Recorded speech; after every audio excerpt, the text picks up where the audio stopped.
é aberto para qualquer um. São as autorizações para o usuário. Tá? As que estão no CD são atualizações de protocolo, são aquelas que são só acessíveis à rede autorizada, que é para resolver problema do equipamento. Agora, quanto à pergunta que o nosso colega ele fez, é muito importante. O usuário pode fazer uma atualização e gerar um defeito no aparelho? Pode e vai fazer. Certo? Pode e vai fazer. Um problema que a gente tem em cima disso daí é: o usuário vai dizer que aconteceu aquele defeito depois que ele fez a atualização? Não. Então, coloque na sua listinha de perguntas que se faz ao cliente: quando aconteceu? Como aconteceu? Por que aconteceu? Alguém fez uma atualização nessa televisão? Coloque isso na sua listinha de perguntas que você faz ao cliente para tentar tirar dele as informações para facilitar o trabalho. Só vai fazer a atualização dos 10% no caso, que gosta de... Sim, mas mesmo os 10% vão fazer besteira. Tá? Mesmo 10% pode fazer besteira. Não é forte, você está com somente aquele arquivo necessário dentro do pendrive normativo, pluguei lá. Sim. Tem que dar ordem de comando do equipamento? Normalmente sim, existe dentro do menu do usuário a opção de atualização. Aí vai ser pegar o manual do usuário, se o cara souber onde está o manual do usuário, né? Chegar no local certo para fazer a atualização. Essas atualizações de protocolo que o senhor mandou, precisa de alguma interface para poder fazer essa? Não, essas aí são todas feitas através do pendrive, da entrada USB. Mas existem atualizações para a solução de certos problemas que só podem ser feitas através de interface. Ou seja, você vai ter um gigzinho, um circuitinho, uma plaquinha que você conecta computador, entrada USB da televisão. E o software vai rodar no computador e fazer a atualização dentro do equipamento. Essas são mais difíceis de você ter acesso, porque você pode conseguir o software e o gig. E a interface, que é um circuito eletrônico, essa é mais difícil. Você vai ter que ter realmente amizade com alguém da rede autorizada que te possa ou emprestar para você fazer, ou você leve o equipamento para ele fazer a você. Tá? Isso aí não tem como você fugir. Tem atualizações de protocolo que só através da interface.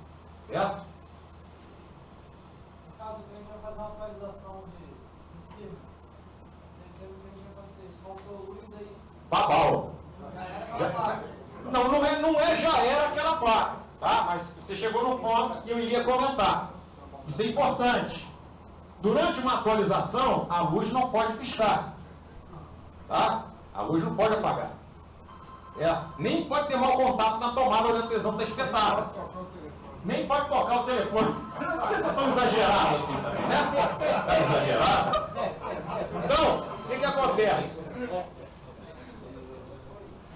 Aí entra aquela história, até o usuário, até os 10%, como o Sebastião comentou, que sabem o que estão fazendo, sabem por que compraram a televisão, certo? Até esses 10% podem entrar numa fria numa dessa daí.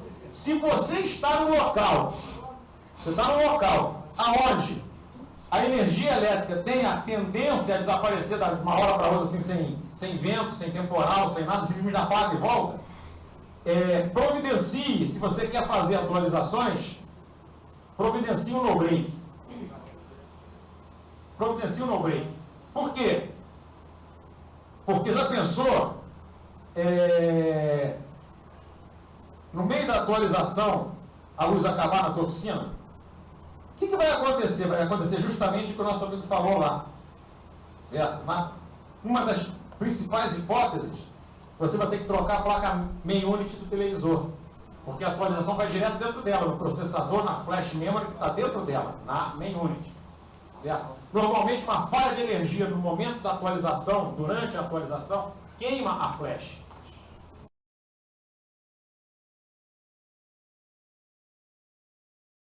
Gigantesca na bancada e ficar seguindo?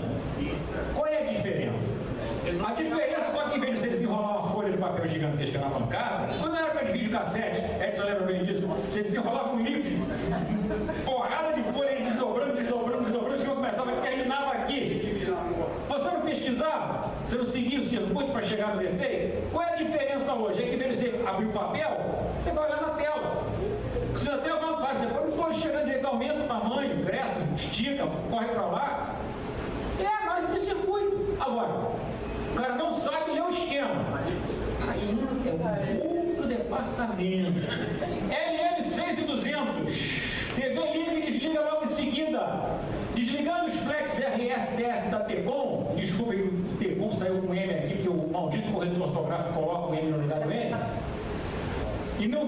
opção de você adicionar a palavra TECOM com ele no final do dicionário dele e acabou passando batido. Então, desligou o FRAC RSDS da TECOM para a tela, o TV permanece ligado. Significa o quê? TV é normal, meti na tomada, ela liga e desliga imediatamente. Se você vai lá na TECOM, desliga os 2 cabos que vão da TECOM para a tela, liga, a TV fica ligada, fala, óbvio, não tem imagem porque está sem os RSDS, né? C121 em curto na VCOM. Esse camaradinho aqui em curto na VCOM. Ele mata a tensão na TECOM e nesse aparelho, embora não seja uma coisa comum, esse curto em cima da saída da TECOM desliga a televisão. Não é uma coisa comum, na maioria dos televisores isso não acontece, mas isso não interfere no funcionamento, mas aqui mata, certo? Aqui mata. Gente, LS4600, a TV não liga, só tem a tensão de 3V3. Resistor que leva o VCC ao pino 10 do IC, oscilador PFC, aberto. Então, a placa da fonte da 4600 é essa. O oscilador do PFC, esse camarada aqui. Esse resistorzinho aqui, que não dá para a gente ver o nome, tá? Pino 10 do integrado. Ele é aquele que leva o VCC para o integrado oscilador. Ele é aquele que pega aquela tensão de VCC1, que aparece quando você dá o power on, libera VCC1, que vem alimentar o oscilador do PFC, para aí o PFC funcionar e gerar os 395 volts. Esse resistor aberto, óbvio, não vai alimentar o integrado. O oscilador sem alimentação não oscila, então não tem PFC, a televisão não vai funcionar. E não vai gerar o 12 nem vai gerar o 24 volts, porque os dois dependem do PFC para poder existir. Certo? Então, o famoso desavisado, o Zé das Cores, o cara que comprou o CDzinho na aula, logo assim, Cláudio, Que não funciona, né? certo? O que vai acontecer? Ele vai ler lá que você para acionar o power on, você joga a tensão de stand-by com resistor de 100 ohms na linha do power on, né? E ele vai pegar um resistor de 100 ohms e vai jogar no 12 volts para a linha do power on, né? Que trabalha com 3. Já uma fontezinha nova tem que ser preparada para colocar no aparelho. Uma fonte dessa que ainda não tem para vender, está na faixa de R$600. Ainda não tem para vender. Nem o construtor está recebendo essa fonte para trocar. Tá? Então, aí o que eu vou fazer para ligar essa fonte? Fácil, mole. Simples. É como tirar doce de criança, como o pessoal diz. Dependendo da criança, né? Como acionar a fonte? Melhor maneira a gente vir aqui, ó. Você vai pegar o resistor de 10K, pino 5 para o pino 1. Você vai ligar a fonte. Você aciona apenas a fonte. Tá? Apenas a fonte. Você vai acionar aqui a fonte e o backlight. Além do 10K, vai entrar o resistor de 67K do pino 7 para o pino 11 do conector.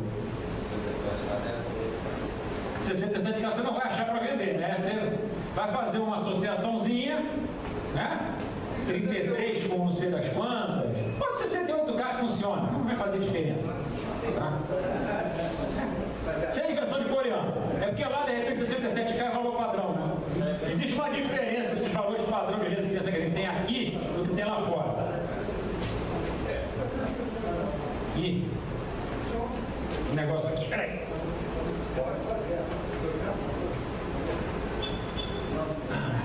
Já foi. Fale. Não precisa, o pedido não precisa fazer nada. Não precisa, só que ele vai ligar no máximo, tá? Sendo você não polarizando, ele vai ligar no máximo. Se você quiser saber se ele está obedecendo, ele bota um tricote para a tensão da tensão que está no stand-by ali para você fazer um ajuste. Ou joga o 3V3 e controla. Só que esse aí tem 2, né? Sim. Por isso que você não faz nenhuma polarização em cima dele. Só que ela vem com o brilho no máximo. O observatório aqui tem o seguinte, não é só ligar, essa televisão aqui é um pouquinho cheia de frescura, tá? Primeiro lembrete, a tensão de stand-by não é 3V3 nem 5, sim 12 volts. Na realidade 13,2. power. Essa televisão você não pode ligar tudo de uma vez só, olha só. Você colocou o tal resistor na escala, ligou o pino 5, tal pino 1. Nessa condição temos o acionamento da etapa da fonte, temos a saída para o backlight. Onde é que é a saída para o backlight?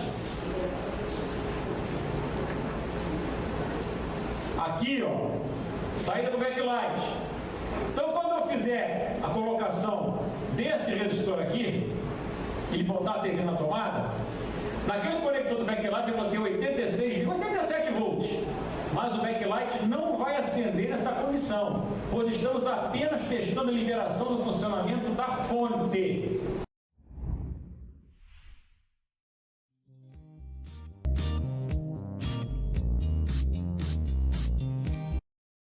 É a frequência que saiu do inversor, né? Do inverter que alimenta o sistema de LEDs. Tá? Não é um inversor que gera uma tensão de 1400 volts. Telefone bom esse, hein? Esse é, bem protegido. Não é um inversor que gera 1400 volts para acender lâmpada, mas é um inverter. Ele pega 12, pega 24, gera 70, gera 6, gera 120, 220, dependendo da televisão. Então, obviamente, uma queda de só 0,6 não vai te ajudar em praticamente nada, né? Ali praticamente não há soluções. Daria para solucionar colocando diodo, tá? Faz uma tripa de diodo. Se você botar 10 diodos, você consegue uma queda de 6 volts. Tá? Cada diodo tem uma queda de 0,6. Isso aí é padrão. Então, se você botar 2 em série, você passou a ter uma queda de 1,2. Se você botar mais 1, é 1,8, e a coisa vai subindo. Tá? Só que vai ficar um negócio horrível, né? E nem sempre dura o que deveria durar, principalmente se não utilizar o diodo correto, que o cara vai querer usar o diodo mais baratinho que ele tem lá na sucata, né? Outra situação também, né? Ah, tem o diodo aberto, tem problema, fecha um curto nele, os outros acendem. Ah, os chineses só acendem. Com um detalhe, né? Com um detalhe. Vocês estão vendo aqui, ó, tá amarelinho legal, não tá? Tá amarelinho legal, mas olha aqui. Não tá um amarelinho legal, né? Também não tá, também não tá, também não tá e também não tá. Significa, pelo que a gente tá vendo aqui, que essa barra tem que ser trocada todos os LEDs. Tá? O cara já tá te dizendo, olha, eu vou abrir o bico. Eu vou queimar. Aí tá igual a lâmpada fluorescente. Ela não faz as anilhas escuras antes da defeito. Ela está te dizendo, olha, estou chegando no final da vida. Você tem alguns dias para me trocar. Aí o cara continua olhando para a lâmpada cada vez mais preta dos lados. Estou te avisando que não vou acender mais.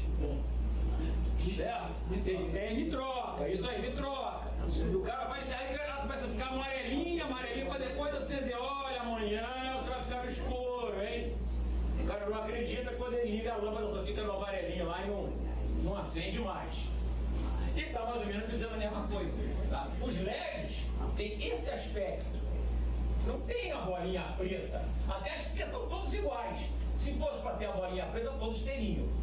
Desculpa, a tela quebrando, isso tem que guardar. Você tem que guardar, com certeza, tem que guardar. Todo material que você possa guardar de um aparelho que está com a tela quebrada vai ser útil, inclusive os filtros, a Vecom, o difusor e o refletor. Por quê? Porque você vai pegar a situação em que alguém fez uma M e pegou fogo no refletor, chegou a derreter o difusor. Então você tem um material para poder fazer a devida reparação. Uma coisa que é importante, né, nos testadores, inclusive cuidado o pessoal que está andando com o testador aí, com a ponta agulha, tá? Você espeta o dedo literalmente, tá? Mas é o melhor tipo de ponteira para você utilizar, inclusive no testador profissional, nesse chinês, ele vem com esse tipo de ponta. Por quê? Para você poder espetar os pontos menores que tem lá para você acender um LED só principalmente com maior facilidade. Cuidado com essas ponteiras, porque primeiro, se tu vacilar, ela te espeta legal, certo? E ela também, se você der um mole, ela quebra com uma certa facilidade, acaba estragando a pontinha dela, tá?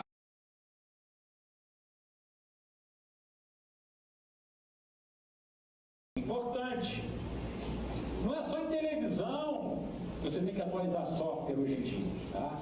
Antes das televisões terem software, nós já tínhamos os DVDs que havia necessidade de atualização de software, tá? Os primeiros você atualizava com o GIG do fabricante, ou seja, só o posto autorizado podia fazer isso. Depois passou-se a atualizar através do disco. Você pegava o software, gravava no DVD, botava o DVD no equipamento, aí através de um comando lá de teclas, você fazia o aparelho ler aquele disco que estava com o software e automaticamente ele transferia lá para dentro da memória o novo software que você estava instalando no DVD. Hoje os DVDs e os Blu-rays têm conexão USB, então a atualização no caso é feita também via pendrive, via porta USB. Tá? E aparelho de som também hoje, esse hoje de um certo tempo para cá, também tem, em algumas situações, necessidade de você atualizar software. O aparelho apresenta certos defeitos que não são defeitos de hardware, não é defeito físico. Você não vai achar componente defeituoso. Claro, se você trocar a placa ou limpar a memória, você resolve o defeito. Tá? Mas o defeito não era um componente da placa com problema, era a memória com defeito. Tá? Então, aparelhos de som hoje também apresentarão falhas que você só resolve atualizando o software. Tá? Então, como eu comentei aqui, o DVD você usava o disco. Esse cara aqui, ó, por exemplo, você já deve ter visto essa traquitana por aí, né? Isso aí vendeu que nem água no Natal passado, essa desgraça aí da Philips. Tá? Um aparelho estéreo que tem dois alto-falantes um em cima do outro na mesma caixa, né? Já viu a estereofonia que ele produz? Já viu a estereofonia de quadrilha de lado, né? Tá bom. A grande distância que tem entre um lado e o outro. Esse aparelho, a linha NTRX, tem o 500, o 800 e o 900, mais potente do outro, né? Isso tem fonte chaveada. Dá problema dessa na fonte chaveada dele. A gente vai analisar isso mês que vem também, ele e outros modelos. Tá? Esse aparelho apresenta um defeito de volume, que você não consegue baixar o volume todo dele. Você abaixa o volume, ele não abaixa o volume todo. Ou o volume fica com a escala, é difícil de você conseguir graduar ela, dar saltos. Tipo, baixo, médio e muito alto. Você não consegue. Qual é aquela tipo que tinha, né? Isso. Só que lá você resetava o aparelho e você resolvia. Aqui no caso, você só resolve atualizando o software. Não, o defeito você não adianta resetar. O defeito é só atualizando o software. Tá? Você tem que atualizar o software. Tem uma conexão USB. Então você tem que verificar. Que pode verificar o firmware, que é tem um reset. Mas o reset não resolve o defeito. Você reseta ele, zera ele para o padrão de fábrica, mas você não resolve o defeito. O defeito você só resolve com a atualização. A atualização foi feita para solucionar o problema do volume. Então tá aqui o procedimento para verificar a versão de firmware do produto é necessário pressionar simultaneamente as teclas A e DBB. Então, você aperta a tecla A e a DBB, tá? E vai aparecer a versão do firmware no display. Tá? Ao soltar as teclas, vai mostrar System Reset. Então, você faz isso aqui, tá? Ele mostra a versão de software e se aparecer System RST, significa que você resetou o aparelho. Aí o detalhe, o cara leu até aqui e esqueceu de ler o restante. Desconecta o cabo da rede, aguarda alguns segundos a que todos os LEDs apaguem e volte a conectar o cabo da rede. Significa que se o cara leu até aqui, tá? E simplesmente ele fez isso, apareceu SYS Reset, e ele acha que resetou o aparelho, mas ele não desligou da tomada e não esperou todos os LEDs do mostrador apagarem, o aparelho não foi resetado. Então, importantíssimo em qualquer situação de atualização de software, primeiro, lê. Segundo, lê de novo. Terceiro, vê se entendeu o que você leu. E esteja com o procedimento do seu lado durante o processo. Aqui é molinho, né? Tem procedimento que é 3 folhas.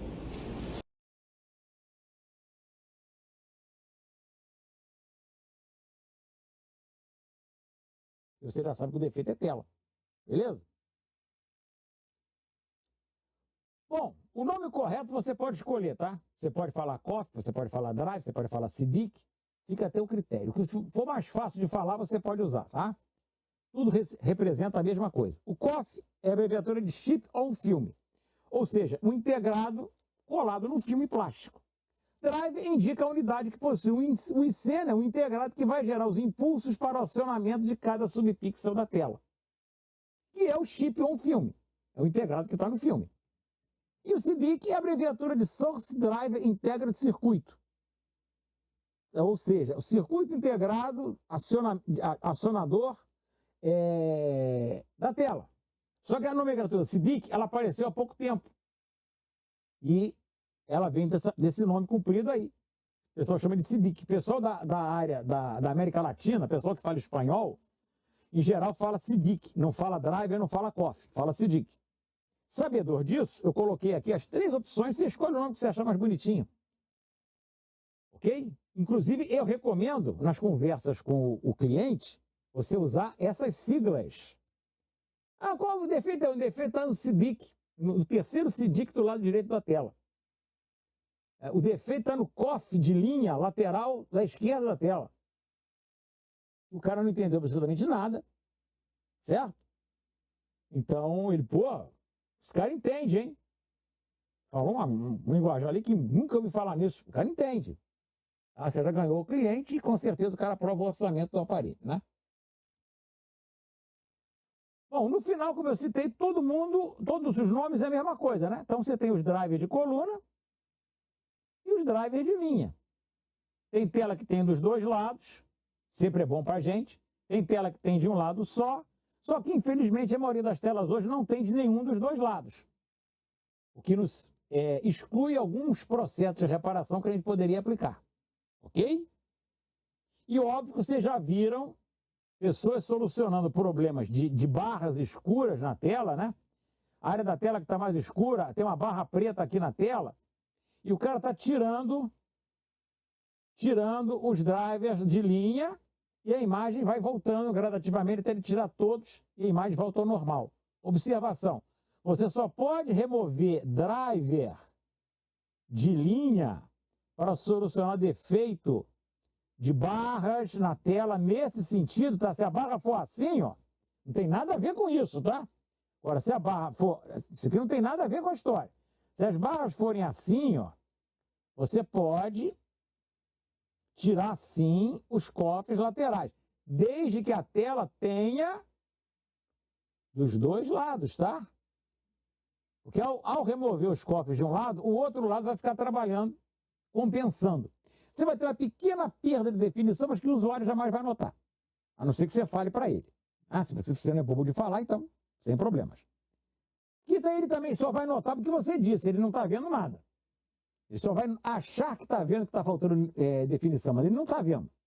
Ele vai achar porque você passou essa informação e o subconsciente dele passa a achar isso.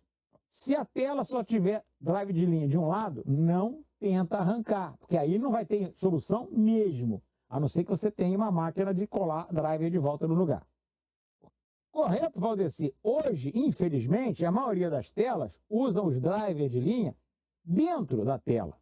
E eles não são mais chamados de driver de linha, eles têm outro nome, tá?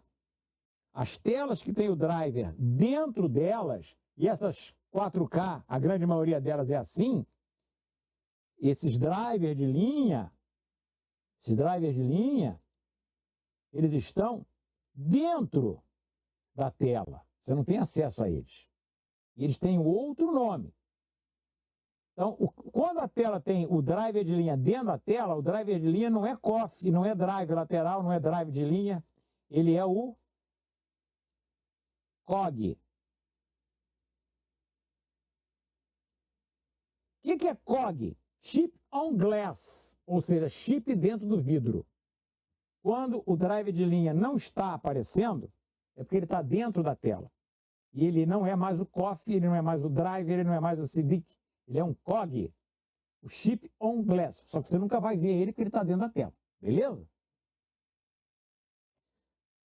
Cardoso, eu não entendi aí a pergunta, qual o lado horizontal, qual o lado vertical. Olha só, no TV LCD, sentido das informações é diferente do que a gente está acostumado na TV de tubo, tá? O sentido é inverso, ok? Então, o sinal vertical, isso aqui é sinal vertical. Sinal vertical é assim, ó. Vertical é isso aqui, ó. Isso é vertical. O sinal horizontal é isso aqui, ó. Isso é horizontal. É inverso ao que a gente estava acostumado no TV de tubo, tá? E você só vai poder remover um driver de linha, ok? Quando tem defeitos no sentido chamado vertical. No sentido chamado vertical. Esse sentido aqui, ó. Não adianta você querer mexer. Ah, até a televisão tá com um monte de linha assim, ó. Tá com um monte de linha assim, ó. Não tem nada a ver com drive de linha. Esquece. Isso aqui é problema na parte de cima. Nos drive de coluna. Tem nada a ver com drive de linha. Drive de linha tem a ver com a informação no chamado sentido vertical da tela LCD.